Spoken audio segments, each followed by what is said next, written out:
அன்பான கடகராசி நேயர்களே, சூரியன், சுக்கிரன் மற்றும் புதன் கிரகங்களின் சஞ்சாரம் உங்களோட வாழ்க்கையில் பணம், தொழில் மற்றும் குடும்பத்தில் என்னென்ன மாற்றங்கள் வரப்போகுது, உடல் ஆரோக்கியத்தில் நீங்கள் எப்படி கவனமாக இருக்கணும் அப்படிங்கிறத பற்றி தான் இந்த வீடியோ பதிவில் பார்க்க போகிறோம். இந்த வீடியோவை ஸ்கிப் பண்ணாமல் முழுசாக பாருங்கள்.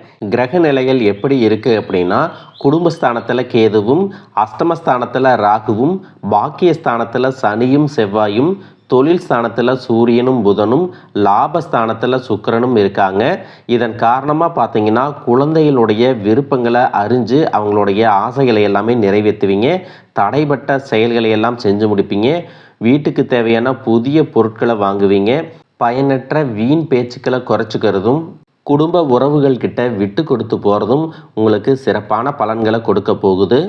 கலை சார்ந்த பணிகளில் உங்களுக்கு ஆர்வம் உண்டாக்கும். வேலை செய்யக்கூடிய இடத்துல கூட வேலை செய்கிறவங்க உங்களுக்கு சாதகமாக செயல்படுவாங்க. பொழுதுபோக்குக்காக நீங்கள் செய்யக்கூடிய விஷயங்களில் உங்களுடைய உடலும் மனசும் பாதிக்காதபடி நீங்கள் நடந்துக்கணும். எதிர்பாராத பயணங்களால் உங்களுக்கு மகிழ்ச்சி கிடைக்கும். மனசில் புதிய தன்னம்பிக்கை பிறக்கும். குடும்ப உறுப்பினர்களுடைய ஒத்துழைப்பு மேம்படும். கணவன் மனைவிக்கிடையே புரிதல்கள் அதிகரிக்கும். உங்களுடைய குழந்தைகளுடைய செயல்பாடுகளில் உங்களுக்கு கவனம் வேணும். எதிர்காலத்திற்காக நிறைய திட்டங்கள் போடுவீங்க. தொழில் மற்றும் வியாபாரத்தில் இதுவரைக்கும் இருந்த சிக்கல்கள் எல்லாமே குறையும். பெண்கள் விலை உயர்ந்த பொருட்களை வாங்குறதுக்கு ஆசைப்படுவாங்க. மாணவர்களுக்கு கல்வி சார்ந்த விஷயங்களில் மிகப்பெரிய முன்னேற்றம் கிடைக்கும். தேர்வுகளில் நல்ல மதிப்பெண்கள் பெறுவாங்க. விளையாட்டுத் துறையிலும் சாதிக்கக்கூடிய வாய்ப்புகள் இருக்குது. இப்போ இருக்கக்கூடிய சூழ்நிலையில் நிதி தேவைகள் அதிகமாக இருக்கும் பொழுது செலவுகளை குறைக்க முடியாது. ஆனால் வருமானத்தை அதிகப்படுத்துறதுக்கும் உங்களுடைய வருமானத்திலிருந்து சின்ன தொகையை சேமிக்கிறதுக்கும் சரியான திட்டமிடுதல் ரொம்ப அவசியம். அதிலும் முக்கியமாக உங்களுடைய பேச்சை முதலீடாக வச்சு நீங்கள் செய்யக்கூடிய செயல்கள் எல்லாமே வெற்றியை கொடுக்கும். கலை, எழுத்து, மீடியா, தகவல் தொடர்பு மற்றும் தனியார் துறைகளில் இருக்கிறவங்களுக்கு இது சிறப்பான காலமாக இருக்க போகுது. அரசு சார்ந்த வேலைகளில் இருக்கிறவங்களுக்கும், கார்ப்பரேட் நிறுவனங்களில் வேலை செய்யக்கூடியவங்களுக்கும் உயர் பதவிகள் கிடைப்பதற்கான வாய்ப்புகள் இருக்குது. மேல் அதிகாரிகளுடைய ஆதரவும் கிடைக்கும். பொருளாதார ரீதியாக பார்த்தீங்கன்னா, இது வரைக்கும் இருந்த வருமான தடைகள், வருமானத்திற்கும் அதிகமான செலவுகள், மருத்துவ செலவுகள் இதுவெல்லாம் இனி வரக்கூடிய காலங்களில் உங்களுக்கு படிப்படியாக குறையும். நீண்ட காலமாக தீர்க்க முடியாமல் இருந்த கடன் தொல்லைகளிலிருந்து வெளியே வர்றதுக்கு புதிய வழி கிடைக்கும். நிறைய நேரங்களில் உங்கள் வாழ்க்கையில் பின்னடைவில் வந்ததுக்கு என்ன காரணம் அப்படின்னு பார்த்தீங்கன்னா, புதுசாக நிறைய பிளான் எல்லாம் போடுவீங்க. ஆனால் அதை சரியாக ஃபாலோ பண்ண மாட்டீங்க. சரி, இனிமேலாவது இதை செய்யணும் அப்படின்னு நினச்சிக்கிட்டு தான் இருப்பீங்க. ஆனால் அதை செயல்படுத்த முடியாது. ஏதாவது ஒரு தடைகள் வந்து உங்களுடைய கண்ணை மறைக்கும். அதனால் சேமிப்பு விஷயத்தில் நீங்கள் கூடுதல் கவனம் செலுத்துறது நல்லது. தன்னம்பிக்கையும் விடாமுயற்சியும் உங்களிடத்துல இருக்கும் பொழுது பல வருஷங்களாக முடிக்க முடியாமல் இருந்த வேலைகளை எல்லாம் ஈஸியாக செஞ்சு முடிப்பீங்க. இது வரைக்கும் ஒரு மெஷின் மாதிரி ஓய்வே இல்லாமல் ஓடிட்டு இருந்திருப்பீங்க. இனி நிதானமாக நீங்கள் செல்வத்தை சேர்க்க ஆரம்பிக்கணும். குடும்பத்தாரோட சந்தோஷமாக இருக்கக்கூடிய நிம்மதியான சூழலை சனி பகவான் நிச்சயமாக உங்களுக்கு ஏற்படுத்தி கொடுப்பாரு.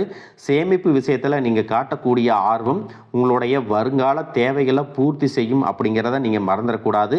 தேவையில்லாத ஆடம்பர செலவுகளை குறைச்சி சேமிப்பில் முதலீடு செய்கிறது புத்திசாலித்தனம்.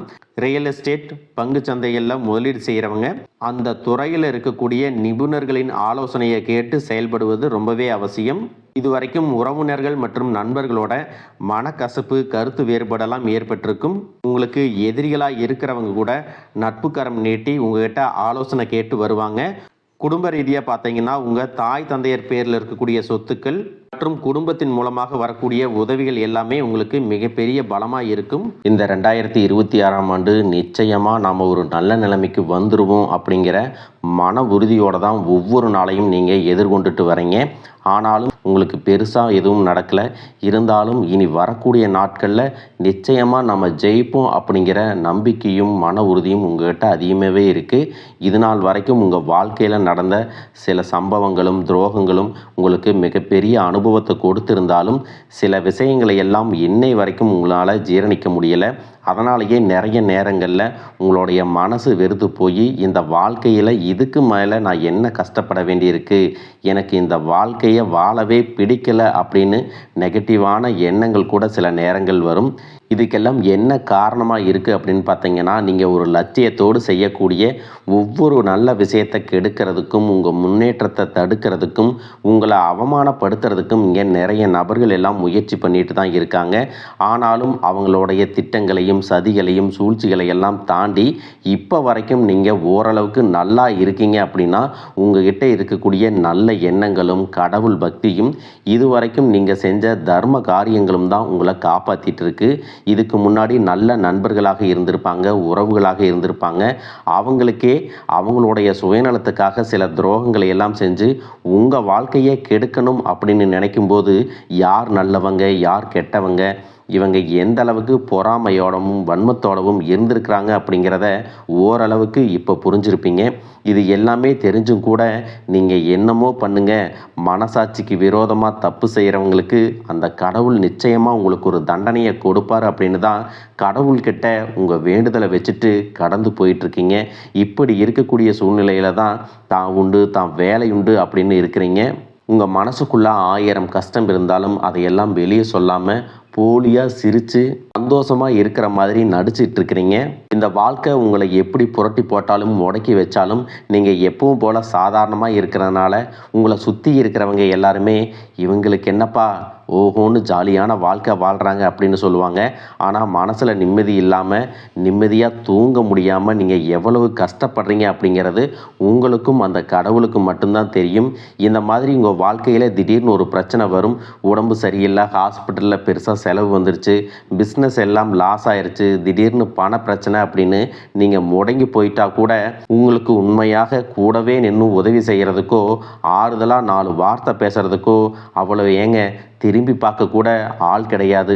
ஏதோ தட்டு தடுமாறி நீங்களாகவே எந்திரிச்சு நிற்கிறப்போ உங்களை குறை சொல்கிறதுக்குன்னே நிறைய பேர் தேடி வருவாங்க. உங்கள் சொந்தக்காரங்க உங்கள் நண்பர்கள் ஒரு தேவை இருக்குதுன்னா மட்டும்தான் உங்கள்கிட்ட வருவாங்க. அந்த தேவை முடிஞ்சதுக்கப்புறம் உங்களை தூக்கி போட்டு போயிடுவாங்க. மறுபடியும் அவங்க உங்கள்கிட்ட உதவின்னு கேட்டால் அவங்க முன்னாடி செஞ்ச துரோகத்தை எல்லாம் மறந்துட்டு மறுபடியும் அவங்களுக்கு உதவி செஞ்சு ஏமாறக்கூடிய ஏமாளிகளாகவும் நீங்கள் இருப்பீங்க. இந்த வாழ்க்கையில் எப்படியாவது முன்னேறணும் அப்படிங்கிறதுக்காக தினம் கஷ்டப்பட்டு உழைக்கக்கூடியவங்களாக இருக்கீங்க. என்னுடைய வாழ்க்கையில் என் மனசாட்சிக்கு தெரிஞ்சு நான் யாருக்குமே கெடுதலையோ கஷ்டத்தையோ துன்பத்தையோ கொடுத்ததில்லை, எனக்கு மட்டும் ஏன் இந்த மாதிரியெல்லாம் நடக்குது அப்படின்னு பெரும்பாலான நபர்கள் நிறைய நேரத்தில் சொல்லிட்டு தான் இருக்கீங்க. உங்களை பொறுத்த வரைக்கும் ஒரு பிரச்சனை வரும், அது கொஞ்ச நாள் இருக்கும், அதுக்கப்புறம் அந்த பிரச்சனை போயிடும். இந்த மாதிரி பிரச்சனை வரும் போகும் அப்படிங்கிற நிலைமையில் தான் நிறைய பேர் இருக்கீங்க. நீங்கள் என்னதான் அந்த பிரச்சனையை தவிர்க்கணும் அப்படின்னு நீங்களாக ஒதுங்கி போனாலும் உங்களை சுற்றி இருக்கிறவங்க உங்களை சும்மா விடுறதில்ல. கூடவே இருக்கக்கூடிய சில குடும்ப உறவுகளும் எதையாவது ஒரு காரணத்தை சொல்லி குடும்பத்துக்குள்ளேயும் வெளியேயும் ஏதாவது ஒரு பிரச்சனைகளை கொண்டு வந்துட்டு தான் இருக்காங்க. இது வரைக்கும் உங்கள் வாழ்க்கையில் நடந்ததையெல்லாம் விட்டுருங்க.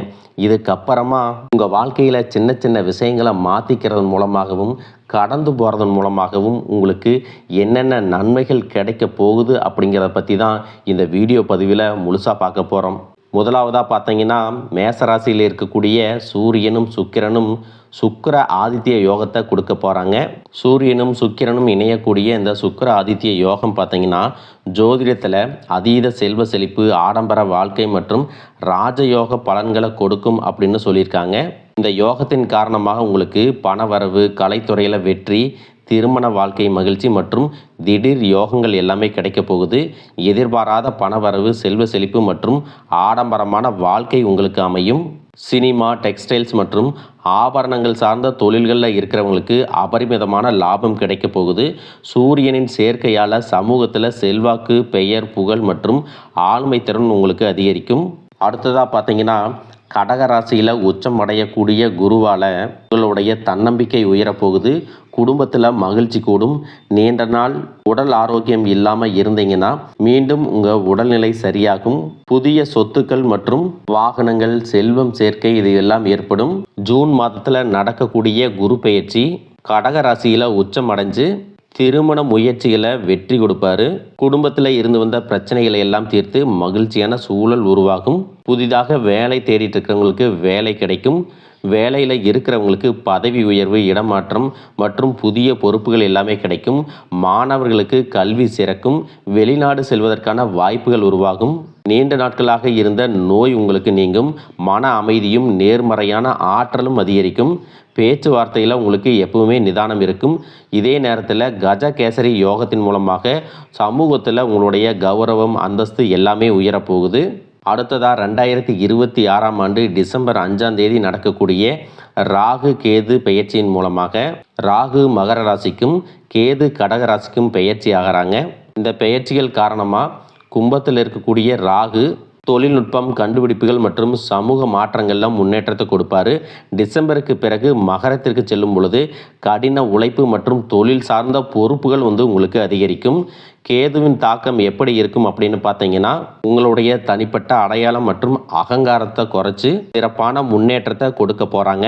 குடும்ப உறவுகள் மற்றும் உணர்ச்சிகளில் அதிக கவனம் செலுத்த வேண்டியதாக இருக்கும். உங்களுடைய திறமைக்கு அங்கீகாரமும் கடின உழைப்புக்கு ஏற்ற வெற்றியும் கிடைக்க போகுது.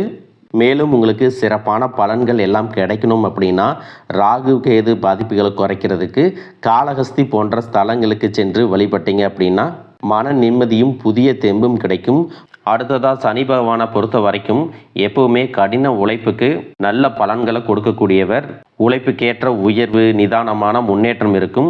இது வரைக்கும் கடன் பிரச்சனைகளில் இருக்கிறீங்க, நீதிமன்றத்தில் வழக்குகள் இருக்குது அப்படின்னா அதுவெல்லாம் உங்களுக்கு முடிவுக்கு வரும். மேலும் ஏழை எளியவர்களுக்கு உதவுறது, சனிக்கிழமைகளில் குலதெய்வ வழிபாடு மற்றும் ஆஞ்சநேயர் வழிபாடு செய்வதன் மூலமாக சனி பகவானுடைய தாக்கத்தை குறைச்சி உங்களுக்கு சிறப்பான பலன்களை கொடுக்கும் அப்படிங்கிறத நீங்கள் ஞாபகம் வச்சுக்கணும். இது வரைக்கும் உங்கள் லட்சியத்துக்காகவும் குடும்பத்துக்காகவும் கஷ்டப்பட்டு உழைச்சி உங்களுடைய உடல் நலனை நீங்கள் கவனிக்காமல் விட்டுருந்துருப்பீங்க.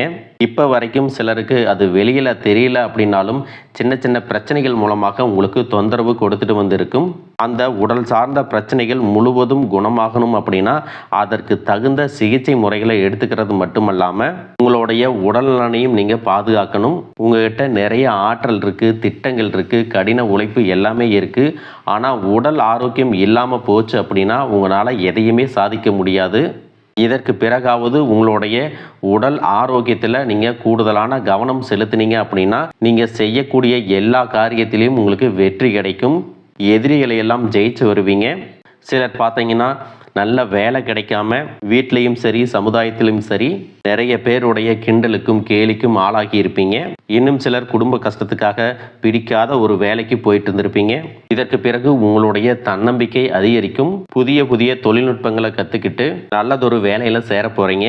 அரசியல்வாதிகளை பொறுத்த வரைக்கும் புதிய பொறுப்புகள், புதிய பதவிகள் எல்லாமே தானாக கிடைக்க போகுது. நம்மளுடைய குடும்ப உறவுகள், நம்முடைய நண்பர்கள் அப்படின்னு சொல்லிட்டு சிலருக்கு பெரிய ஒரு தொகையை கடனாக கொடுத்துட்டு அதை திரும்ப வாங்க முடியாமல், கேட்க முடியாமல் ஒரு விதமான மன அழுத்தத்துக்குள்ளாக இருப்பீங்க. அதனாலேயே உங்களுடைய உறவு கெட்டிருக்கும். அந்த பணம் உங்களுக்கு திரும்ப கிடைக்காது அப்படின்னு நீங்கள் முடிவே செஞ்சுருப்பீங்க. உங்ககிட்ட பணம் வாங்கினவங்க அவங்களுடைய தவறை புரிஞ்சுக்கிட்டு மனசாட்சியோட உங்களுக்கு அந்த பணத்தை திருப்பி கொடுப்பாங்க. குடும்பத்தில் இருக்கக்கூடிய நெருக்கடிகள் விலகும். செல்வாக்கு, அந்தஸ்து உயரும். கடவுள் நம்பிக்கை அதிகமாகும். பெரியவர்களுடைய உதவி உங்களுக்கு கிடைக்கும். உறவில் இருந்த சண்டை சச்சரவுகள் முழுவதுமாக விலகும். புதிய நண்பர்களும் உங்களுக்கு உதவி செய்வாங்க. தொழிலில் ஏற்பட்ட நெருக்கடிகள் விலகும். பொருளாதார ரீதியாக நலிவடைந்த நிறுவனங்கள் முன்னேறவும் போகிறாங்க. மேலும் மேலும் எதிர்பார்த்த லாபமானது உங்களுக்கு வியாபாரத்தில் கிடைக்க போகுது. புதிதாக தொழில் தொடங்கணும் அப்படின்னு நினைக்கிறவங்க இந்த காலகட்டத்தில் நீங்கள் தொழில் தொடங்கலாம். இது வரைக்கும் உங்கள் குடும்ப உறவுகளுக்கு நீங்கள் பெருசாக முக்கியத்துவம் கொடுத்துட்ருக்க மாட்டீங்க. எத்தனையோ கஷ்டமான சூழ்நிலைகளில் உங்களோடு எல்லாவற்றையும் சகித்து கொண்டிருந்த குடும்ப உறவு சகிப்புத்தன்மையை இழந்து கடமைக்கு ஏதோ ஒரு வாழ்க்கையை வாழ்ந்துட்டு இருக்கிற மாதிரியான சூழ்நிலையில் இருந்திருப்பாங்க. என்னதான் நீங்கள் குடும்ப உறவுகளை பத்திரமா பார்த்துக்கிறேன், எல்லாத்தையும் பூர்த்தி செஞ்சு கொடுக்குறேன் அப்படின்னு சொன்னாலும் குடும்ப உறவுகள் கிட்ட நீங்கள் மனம் விட்டு பேசணும். நீங்கள் 20 வயசில் இருந்தாலும் சரி, 70 வயசில் இருந்தாலும் சரி, குடும்பத்தில் இருக்கிறவங்களுடைய மனநிலையை நீங்கள் எல்லா கட்டத்திலையும் புரிஞ்சுக்கணும். அவங்களுடைய வார்த்தைகளுக்கு மதிப்பு கொடுத்து சில விஷயங்களை திருத்திக்கிட்டும் சில விஷயங்களை மாற்றிக்கிட்டும் நீங்கள் இருந்தீங்க அப்படின்னா உறவுகள் உங்களை தலையில் தூக்கி வச்சு கொண்டாடுவாங்க. உங்களை பொறுத்த வரைக்கும் குடும்பத்தில் நிம்மதி முழுசாக கிடைக்கணும் அப்படின்னா சில இடங்களில் விட்டு கொடுத்து போகிறது தான் நல்லது அப்படிங்கிறத ஞாபகம் வச்சுக்கோங்க. இதையெல்லாம் சரியாக செய்யாத காரணத்தினால தான் நிறைய பேருடைய குடும்பத்தில் கணவன் மனைவியாக இருப்பாங்க, வெளியே போவாங்க வருவாங்க, ஆனால் உண்மையான அந்யோன்யம் இருக்காது, சரியாக பேசிக்க கூட மாட்டாங்க, சமுதாயத்துக்காக போலியான ஒரு வாழ்க்கையை வாழ்ந்துட்டு இருக்கிற மாதிரி இருக்கும். இதற்கு பிறகு உங்கள் வாழ்க்கையிலும் இதுவெல்லாம் நடக்கக்கூடாது அப்படின்னா மனம் விட்டு பேசி உங்க கூட அதிகமான நேரத்தை செலவிடணும். உங்கள் மேலே அவங்களுக்கு நம்பிக்கை வர்ற மாதிரி நடந்துக்கணும். பணம் வசதி வாய்ப்புகள் எல்லாருக்கும் தேவை அப்படின்னாலும் அதை வச்சு நிம்மதியான அழகான ஒரு வாழ்க்கையை வாழ முடியாது. கோடீஸ்வரனாக இருக்கவங்க கூட கஷ்டப்படுறதையும் ஏழைகளாக இருக்கிறவங்க கூட சந்தோஷமாக இருக்கிறதையும் நம்மளால் பார்க்க முடியுது. சின்ன சின்ன விஷயங்களை கூட சரியாக பேசி முடிக்காத காரணத்தினால தான் பெரிய பெரிய பிரிதல்கள் எல்லாமே வருது. இன்னும் சிலருக்கு பார்த்தீங்கன்னா விவாகரத்து வரைக்கும் கூட போயிடுது.